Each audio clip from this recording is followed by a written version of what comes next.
تمہید کے بعد آپ بچوں کو بغور سننے کی تاکید کے ساتھ عبارت کی قرأت کریں۔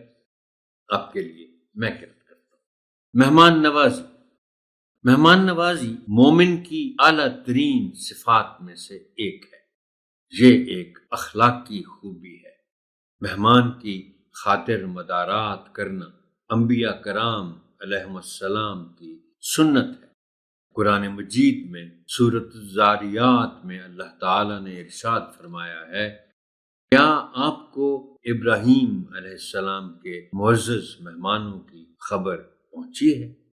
وہ جب ان کے ہاں آئے تو سلام کیا اور حضرت ابراہیم علیہ السلام نے سلام کا جواب دیا۔ خیال کیا کچھ اجنبی سے لوگ ہیں، پس چپکے سے گھر والوں کی طرف گئے اور ایک بچڑا موٹا تازہ ذبح کر کے پکوایا اور پھر ان کے سامنے رکھا۔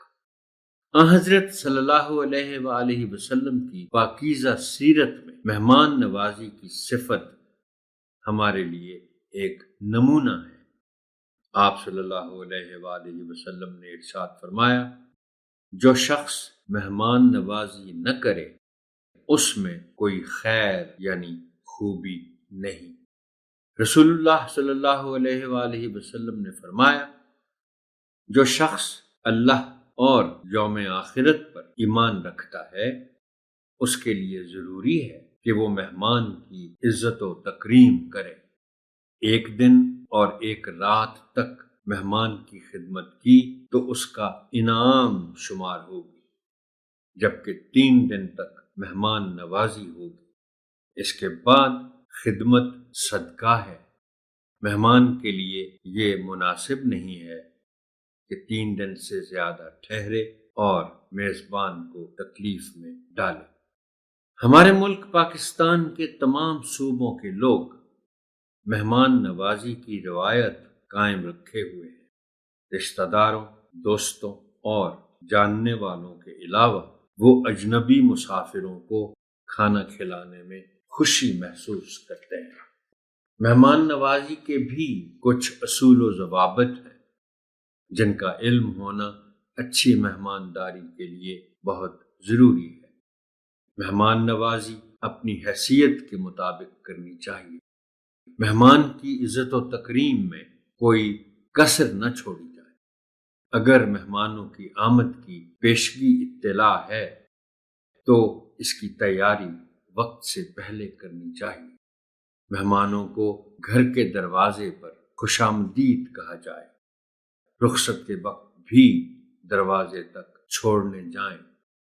کھانے کے دوران میں سب سے پہلے مہمان کو کھانا پیش کیا جائے۔ گھر کی خصوصی صفائی اور کھانے کی میز کو سجانا میزبان کی سلیقہ مندی کو ظاہر کرتا ہے۔ مہمانوں کے سامنے پریشانی، صدمے یا بیماریوں کی گفتگو سے احتیاط کی جائے۔ ماحول کو خوشگوار رکھنے کے لیے مزاح کو ملحوظ خاطر رکھا جائے۔ اگر مہمان نے کچھ دن قیام کرنا ہو تو اس کے آرام کا خیال رکھا جائے۔ کھانے اور ناشتے میں اس کی پسند اور ناپسند کا خیال رکھا جائے۔ اسی طرح مہمانوں کو بھی کچھ باتوں کا خیال رکھنا چاہیے۔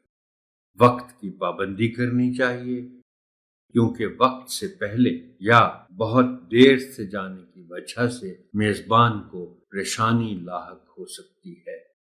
جاتے ہوئے کوئی تحفہ یا پھول لے کر جائے۔ میزبان کے گھر کی چیزوں پر تنقید نہ کریں۔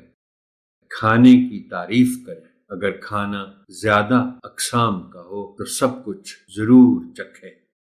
کھانا کھانے کے آداب کا خیال رکھیں۔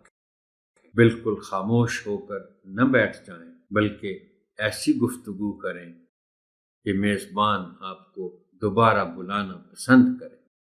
جتنا ضروری ہو اتنی دیر بیٹھیں۔ کھانا کھانے کے فوراً بعد چلے جانا مناسب نہیں۔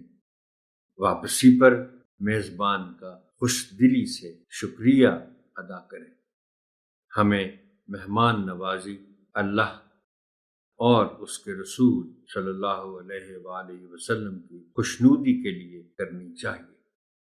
اس سے رشتے اور تعلقات مضبوط ہوتے ہیں۔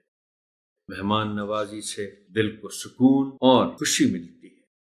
اسلامی روایت کو قائم رکھنا ہم سب کی ذمہ داری ہے۔